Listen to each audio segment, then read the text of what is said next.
boldinventorship.com. Good afternoon, everybody, and welcome to the Bold Inventor Show. I'm your host, JD Houvener, accompanied by, as always, Matt Kulseth. Matt, how are you? Hey, JD, I'm doing better than I deserve. How are you doing? Oh, man, I'm doing great. Enjoying Good. my summer. Not enjoying the smoke, unfortunately. A lot of fires going around us. Yes. Are you guys smoky out there, too? Yeah, not today, but yes, we have been. Yeah. And I was mentioning your service you give. You're a volunteer firefighter, Matt. I'm glad you. Yep. Thank you for your service out there.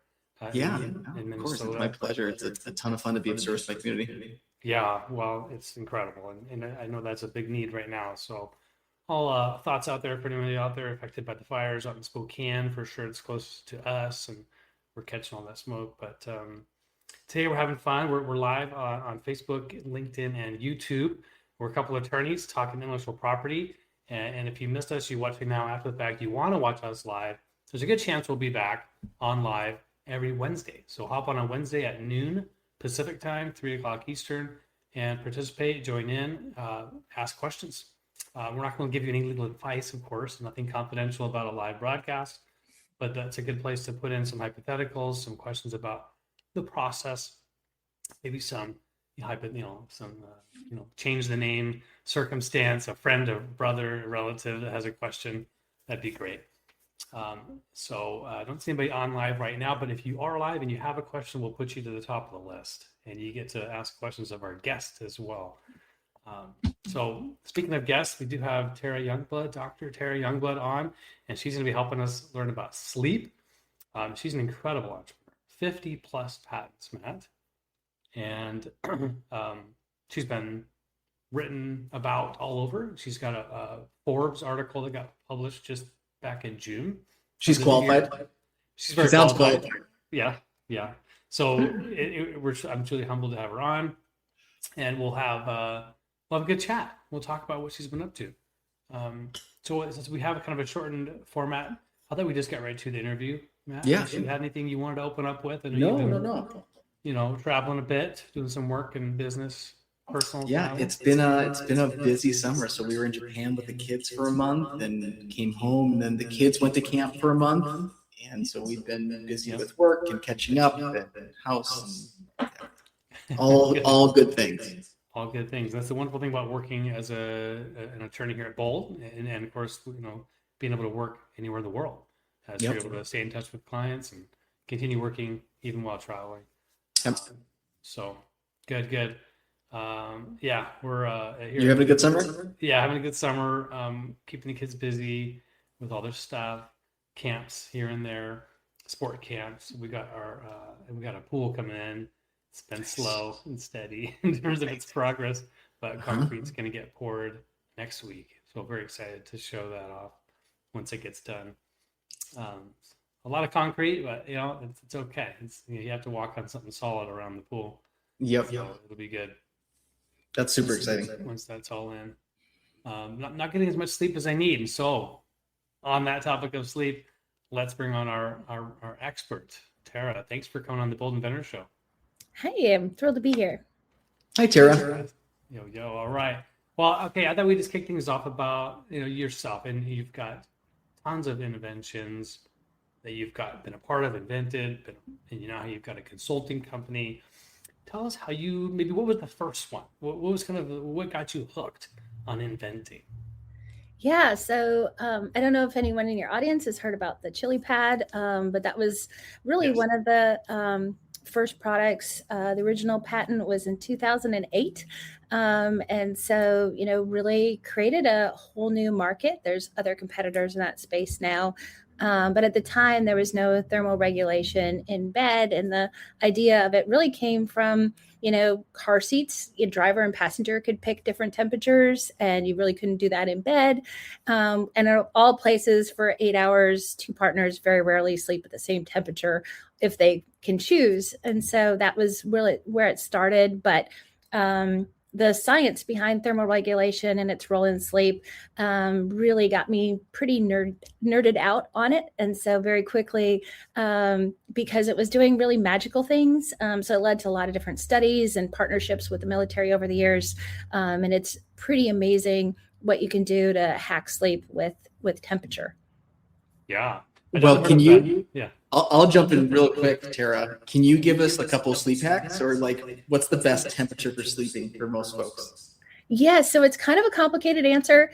A little bit is there's billions of us, so there's no one answer. So I'm always the first person to clarify that. But next, once you look at sleep, in order to get deep sleep, your core body temperature has to drop 2 degrees, which doesn't sound like a lot, but if you ever run a fever and 2 degrees feels pretty crappy, if you're not doing that, then you're not getting deep sleep.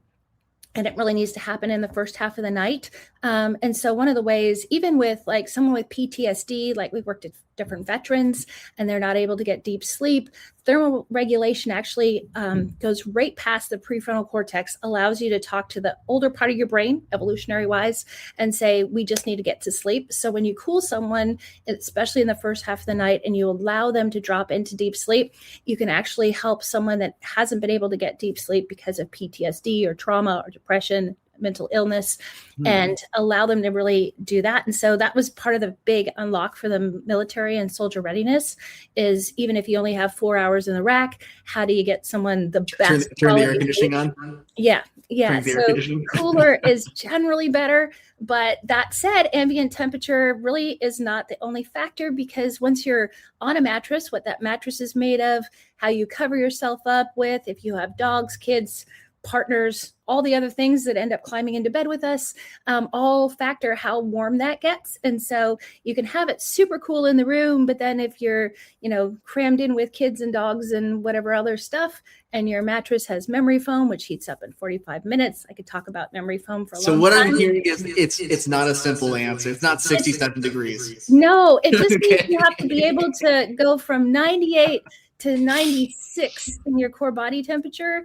And if you think through all the things that are heating you up, don't make yourself a little bread oven that can't breathe because that's not going to allow you to cool down. But all of our houses with air conditioning are all cooler than 96 degrees. So it is a little bit about how do we manage that and how do we facilitate the best possible way to cool down. That's great. Awesome. Good. Was this a problem that you had that you were going to solve, or was it something that came out of your doctoral research? How did that spark initiate? Yeah. Well, a lot of the inventions, most of them are really around sleep.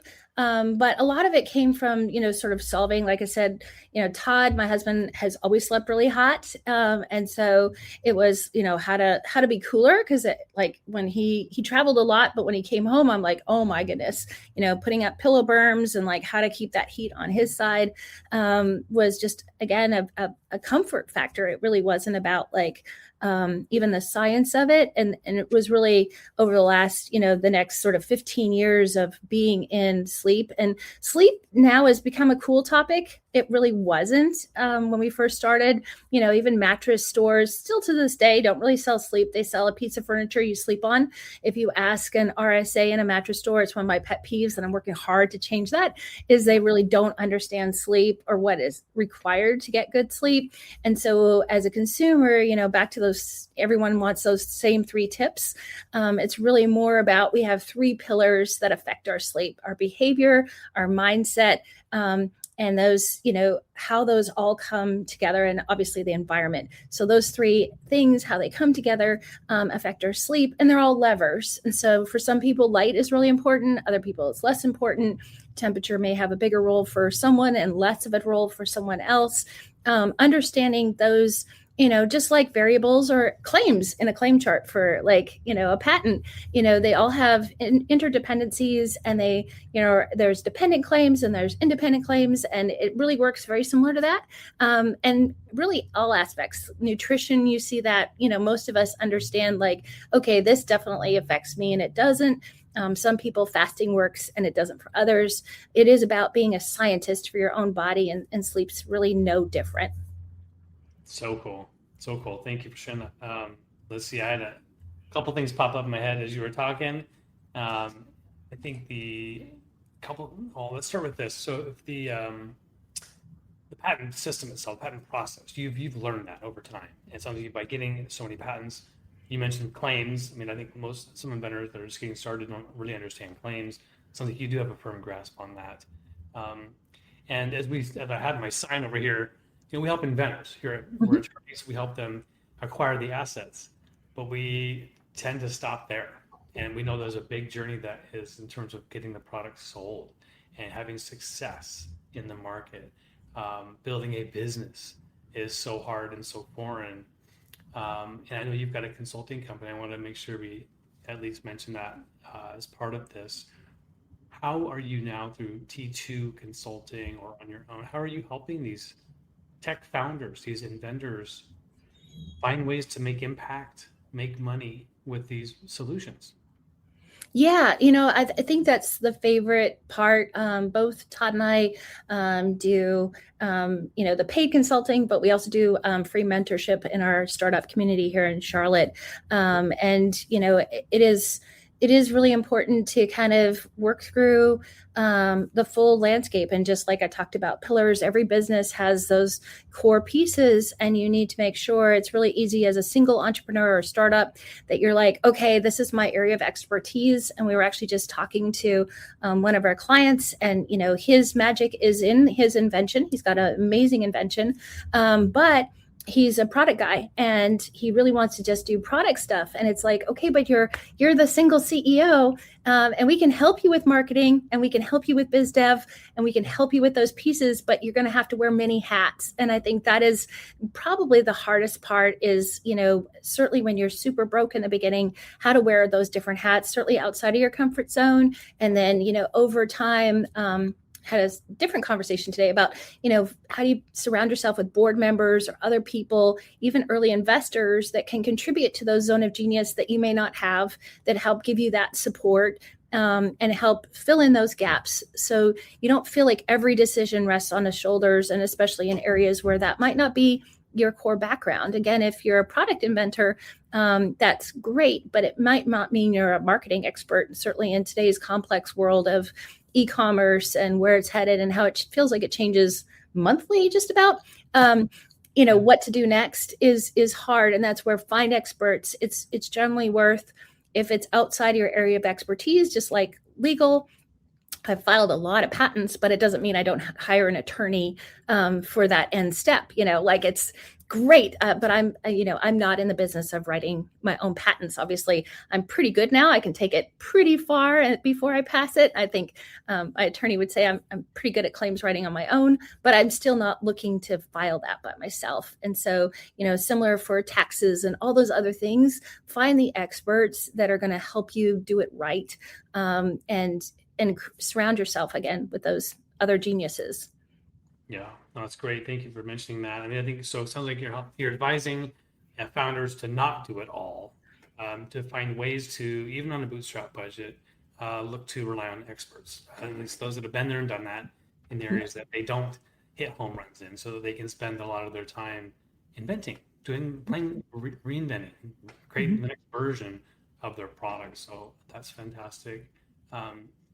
Let's talk about this article he wrote, and this concept of, as you collect patents, if you will, and creating an innovation moat. So he wrote this Forbes article back in June, in a moat, this concept of protecting, or putting this castle with a moat around it, is visual. What does that mean if you're helping your clients, let's say, create a moat? How would you describe that? What does that really mean? Yeah, especially when it comes to patents and intellectual property, there's other ways to create moat of, how pricing and build and all those other parts. But certainly when it comes to patents, it's think about it not just in terms of like the offense of like, this is the product and this is what it is, but all the other ways in which that product could be done. And so how do you sort of protect some space around what you've created? And it does expand beyond patents to trademarks.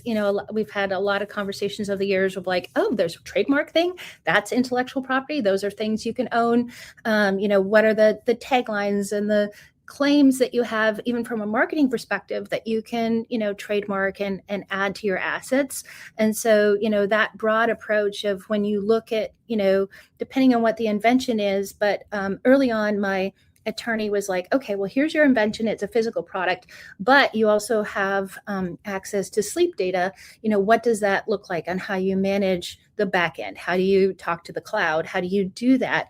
And we had our sleep tracker was the first real-time sleep tracker. So we were doing pretty complex computations, and we had to do it in the cloud, and the way in which we were doing that was really unique, and it had to be because sleep data is really big. And the reason why, if you use an Oura Ring or Whoop, you see it spinning in the morning as it's like doing all those computations where it's like getting that overall view.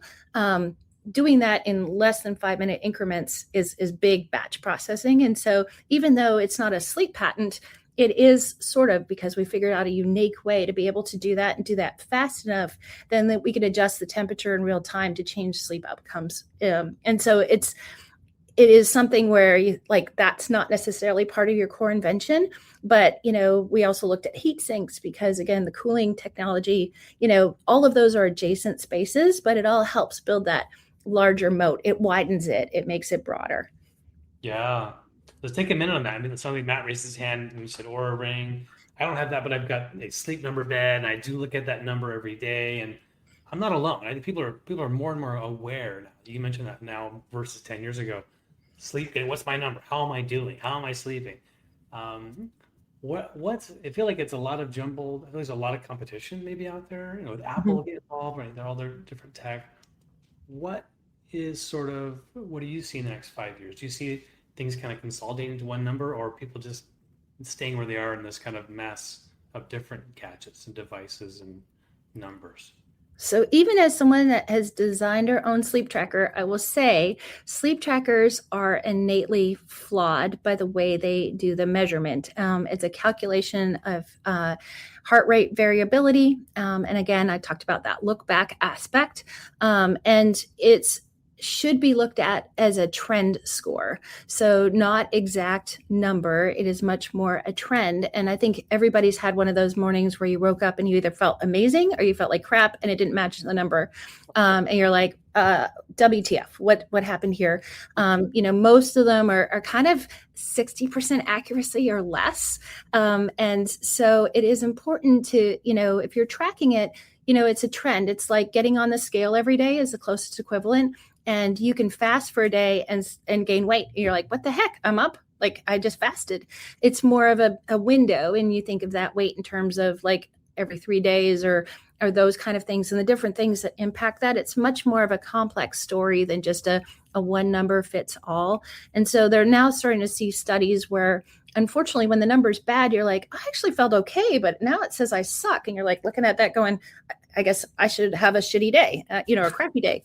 And so, like, what the heck? And so then it actually gets into your head, and then you're like, maybe I shouldn't work out. You pull back, and that is a friction that is starting to happen with some of those data. And so it is like anything else. You need to use it as a valuable tool for, again, analyzing trends. How can I improve?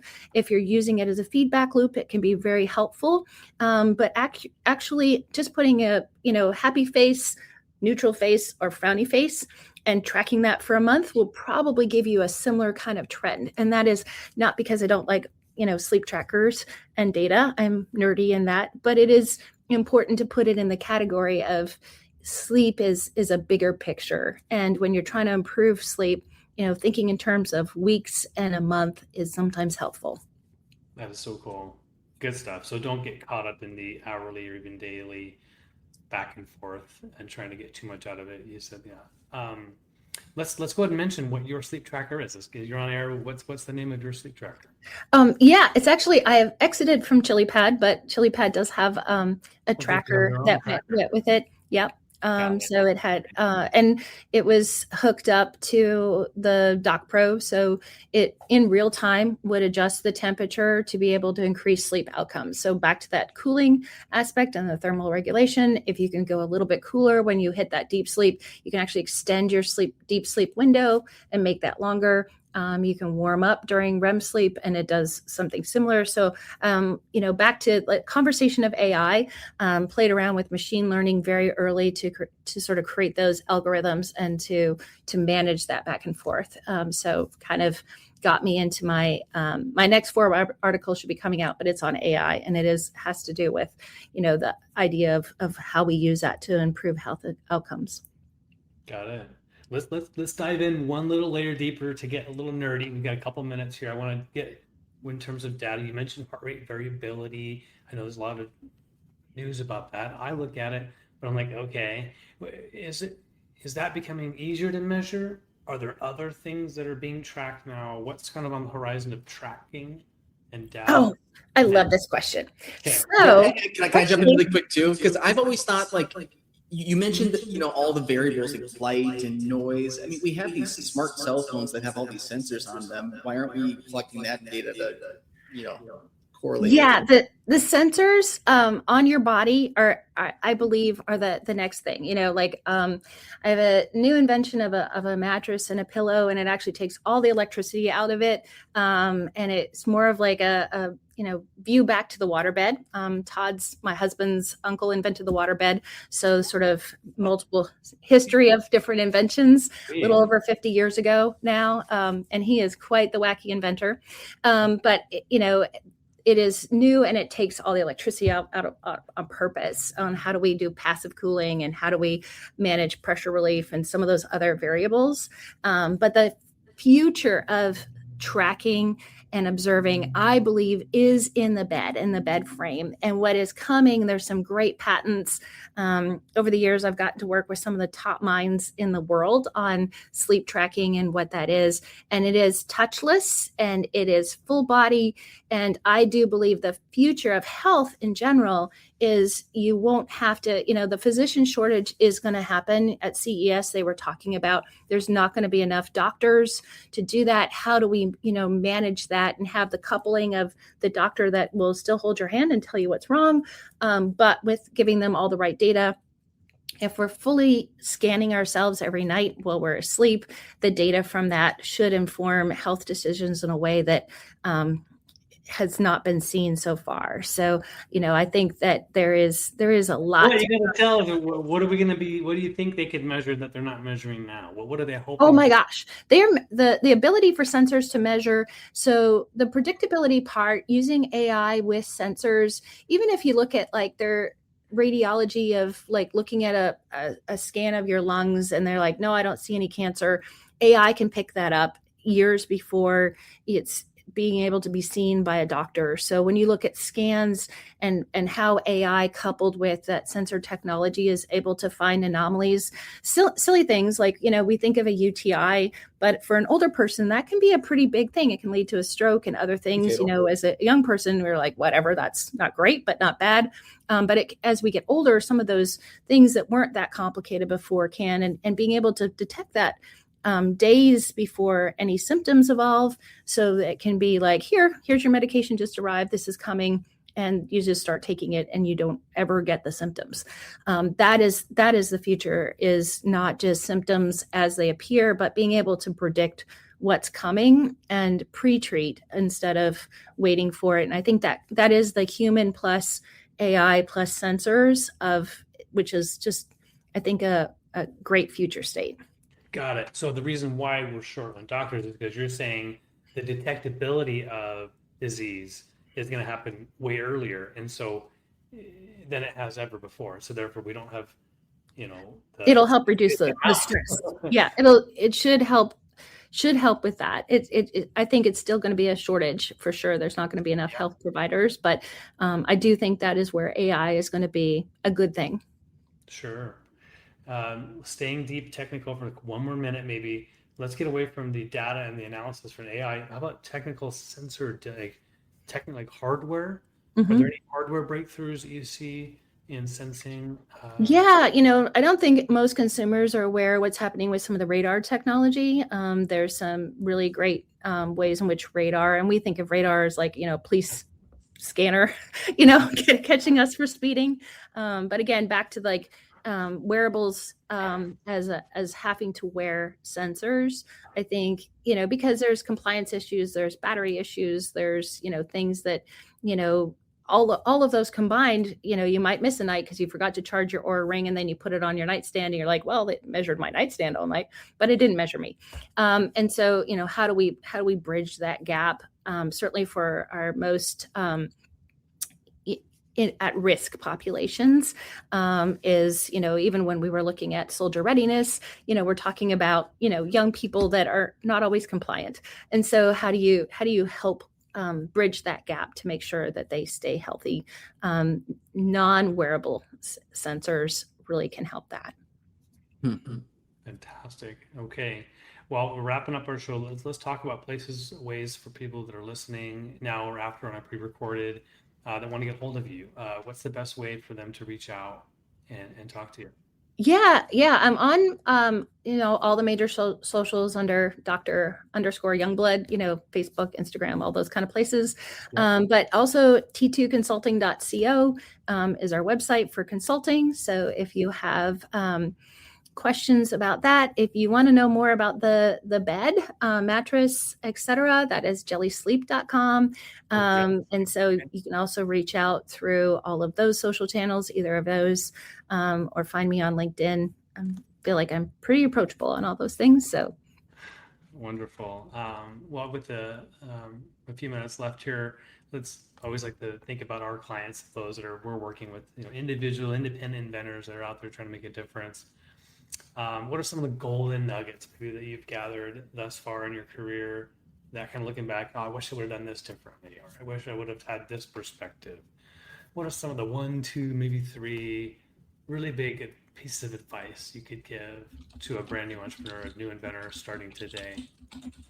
So I think as entrepreneurs, we always have like that big dream, like I want to change the way the world sleeps. And we think, or we think in terms of numbers, I want to be $100 million company or $1 billion company or whatever that is. But entrepreneurship really is about the journey. There's no, as you get to the 1 million, you get to the 5 million, all those different thresholds, you're like, oh, well then cash flow won't be a problem. Well, cash flow is still a problem for the $1 billion company. Yes, it looks different. They're still, fundraising or doing whatever it is, all of those proof points. So the struggles you have and what you have to overcome are only training points for what is still to come. And so there are going to be good days, there's going to be bad days, but it is about, embracing the journey of it. And you are living the American dream every day as being an entrepreneur and an inventor and coming up with it. And it is really easy to get sort of caught in your own head of like, is this worth it? Can I do it? But hold on to that belief of whatever that is going to be to change the world, because that is how the biggest ideas are come to be.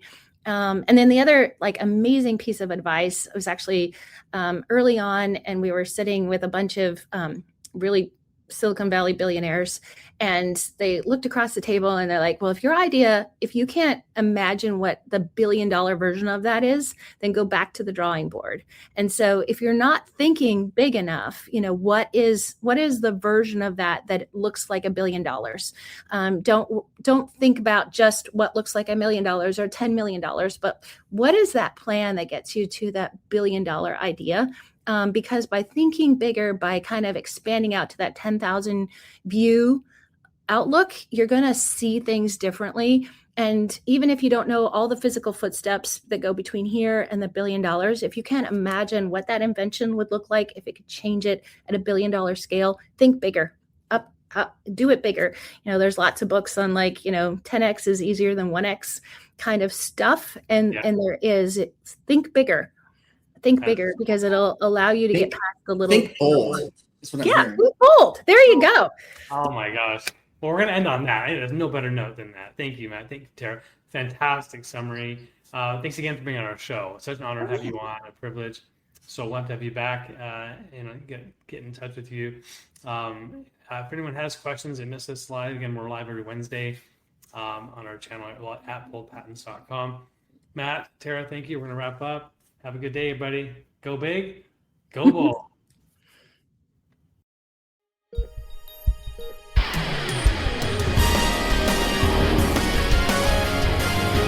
Go big, go bold at boldip.com.